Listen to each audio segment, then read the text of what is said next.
Jau. Yes, sir. AI ni nini? Ni artificial intelligence. Haya.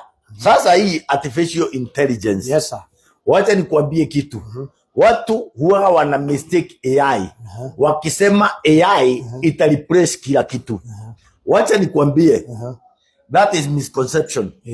AI imekuja to make what you do easier and better. Okay. Otherwise, ukikaa tu kwa ile analog, wacha nikuambie kitu. Yes. Very soon, utakuwa obsolete. So, at all cost, you must run AI. Na hakuna kazi yoyote haihitaji AI. Sababu AI inakuja kuimprove better. Sasa watu wengi wanafikiria ati AI ndio inakuja kufanya kazi. Wacha nikuambie, if you are lazy, AI itakufanya lazy mara mbili. If you are active, AI inakuja kuunleash the best in you, in activities that you do.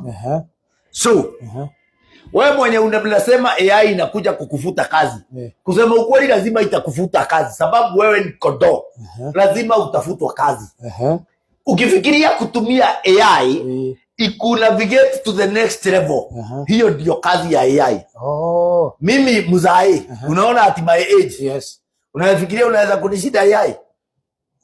Mimi sijui mambo mingi, lakini sijui sana. But because I am not lazy, and I know if I will not use AI, kulingana na the current generation, my friend, the buoyancy of life, itakupush ije ya your business. So sio kusema juu kuna AI ukuwe lazy. Wacha nikuambie kitu. Kwanza AI kama you are lazy, inakuletea blanketi. Unalala kabisa. AI kama you are active.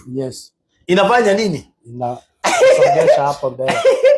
Umeona kotini hata majaji wanasema hawataki kitu yenye imefanywa na AI na hujakosea.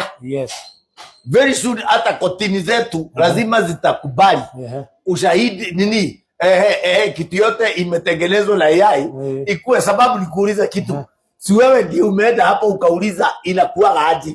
AI inakakuelezea ukatumia hiyo nafasi ikiwa kuagi kotini. Sababu ndivyo sheria inasema. Sasa mimi hapo ndipo naonaga koti zetu zikiwa kidogo kidogo hazija embrace the modern technology zinakuwa nyuma kidogo. Otherwise